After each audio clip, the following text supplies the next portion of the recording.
Well, hello everybody. I'm Adrian from Elite Bodyguard Kennel, and I'm not the type of guy that I'm doing live streams and chats and everything. I rarely go online, but these days I saw a lot of posts with a lot of people that they all own kings and they all own pressers, especially Americans ones. And they all say we have the best dogs, we have the best presser, our dogs are functional, the other are not. We are speaking about a monos type of breed. It should be a heavy breed. They are not fucking greyhounds. They are not dog argentino, so they can run miles and miles and miles. But everybody's speaking about the old standard, about the 1989 standard, the 2001 standard, and the latest when they put the blacks on. Because if you are speaking about the blacks before 10 years, 15 years ago, they did not promote any. The breeders did not sell any. Now they pop out. Everybody has black dogs. They call them pressas, yes. Everybody has now white and black dogs. They call them also presa. I saw also in US they have merle. They call them also presa. Pure line breeds. So the idea is with why did they create and did they put at the standard the black dogs? Why? Because the Americans started to buy and paid a lot. And the Spanish people say, okay, we are selling our dogs for cheap money, and the other guys are selling black dogs. They call them presas, yes, again.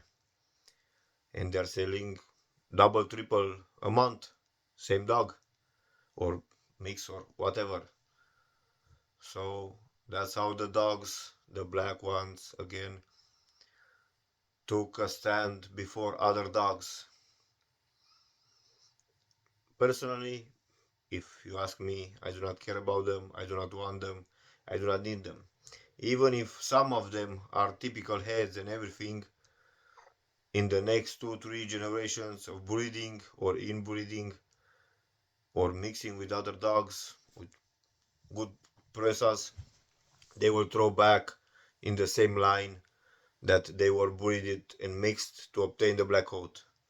So if you all want to keep the black dogs and just say I have a black press, I have a black panther, just do it. I do not care. But everybody knows that they have a press in their yard. But let's start a little about how should a person should look like, because there are a lot of opinions. Some of them are skinny, very athletic. Some of them are very heavy type, the modelers type. Some of them are who really dry on the head. That's not a bad thing. Some of them have too much skin. And then, what is the correct dog?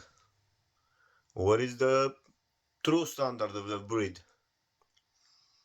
Because nobody looked.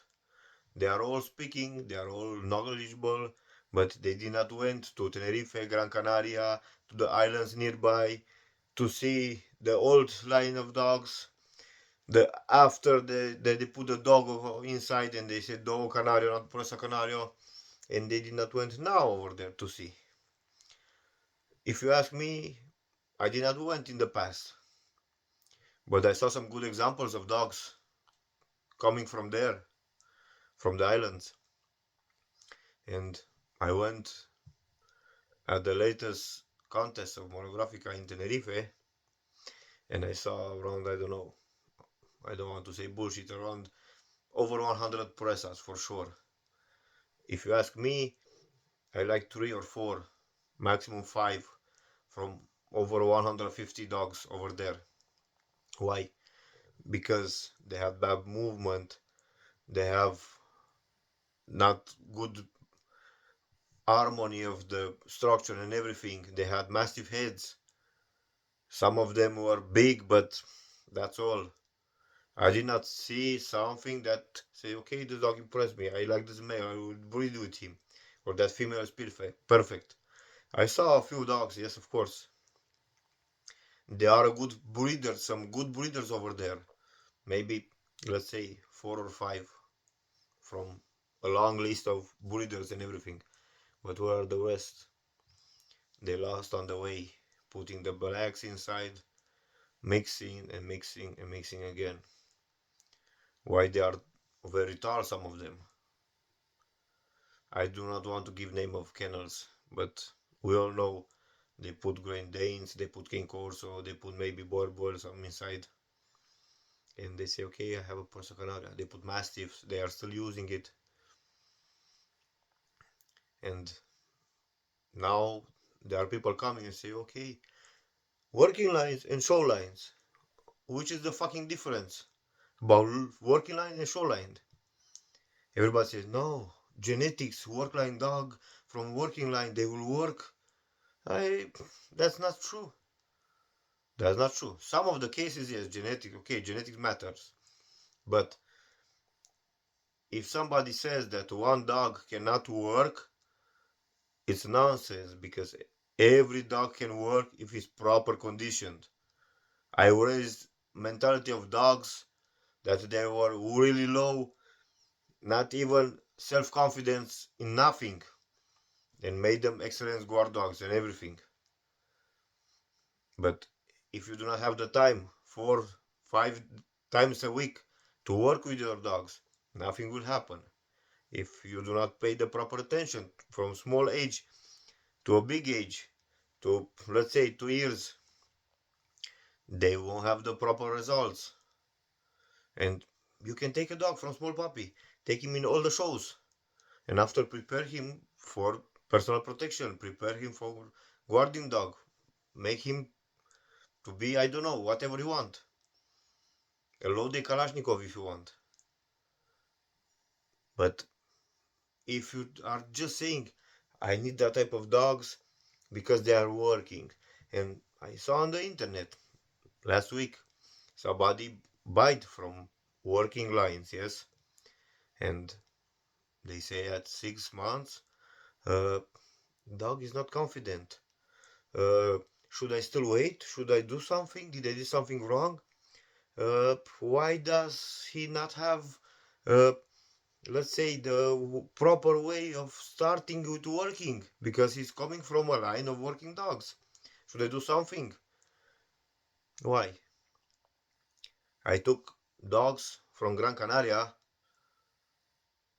from breeders that they did not work them entire life, and they use all the line of dogs only for shows. And if you come now in my yard, that dog is going to bite you for sure, with video proven, with everything. And then where is the difference?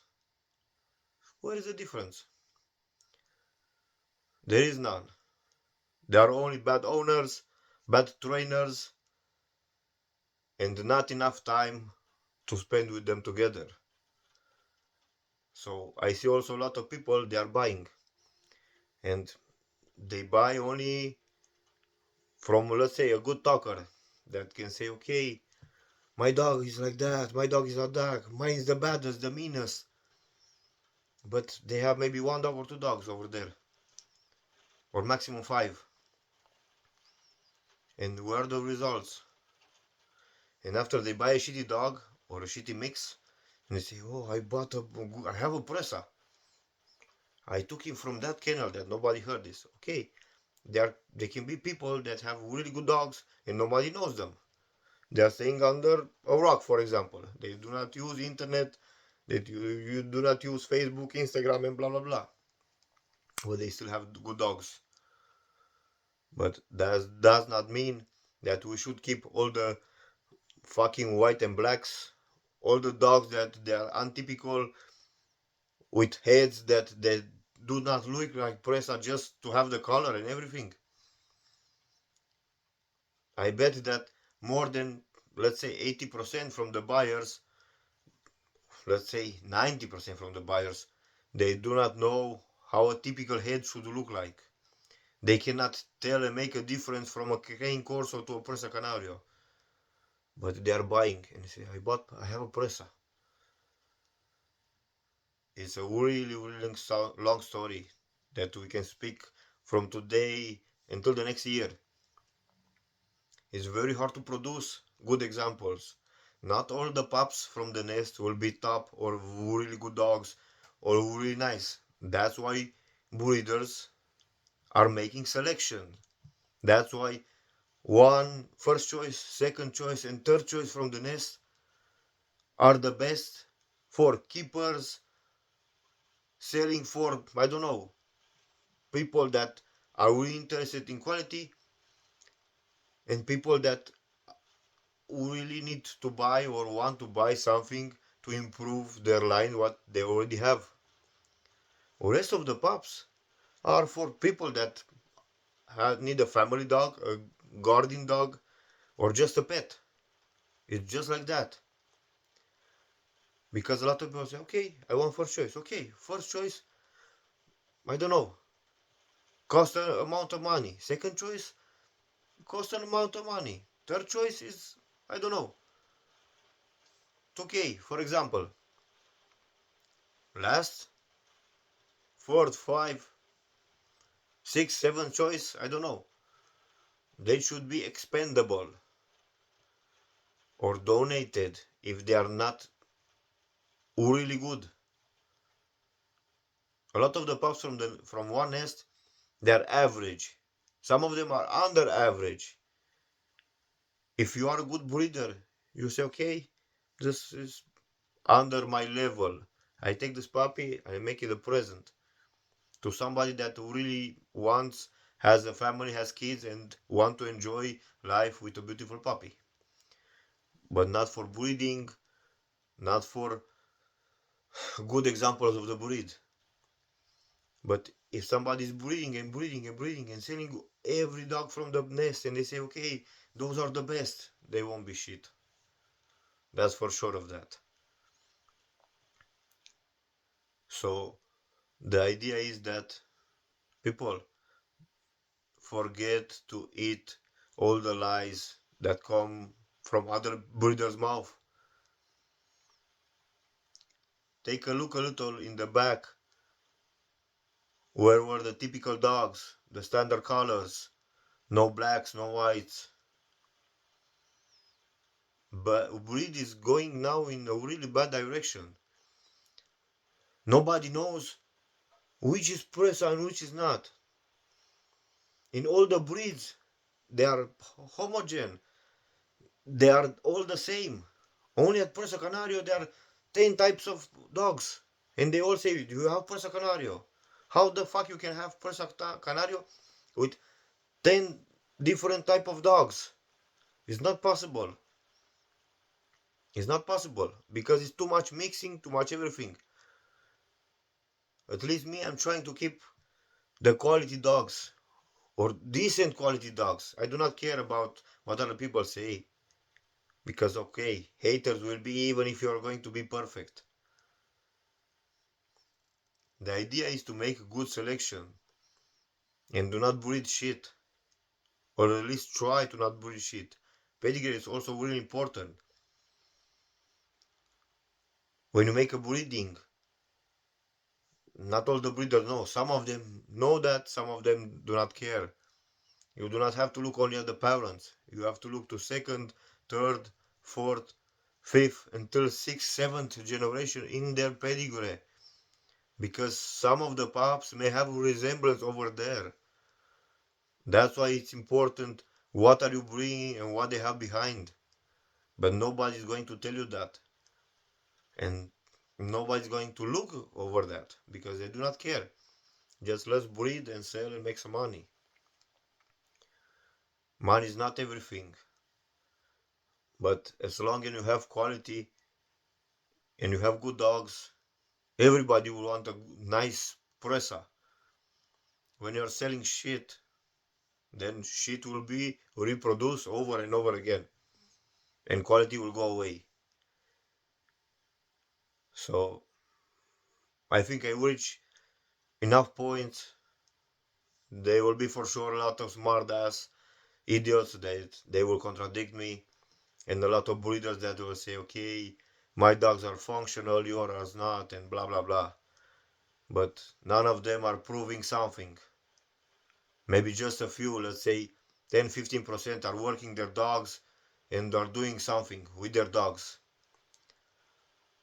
The rest are only talking, talking, talking, and that's all. But until next time, I'm willing to share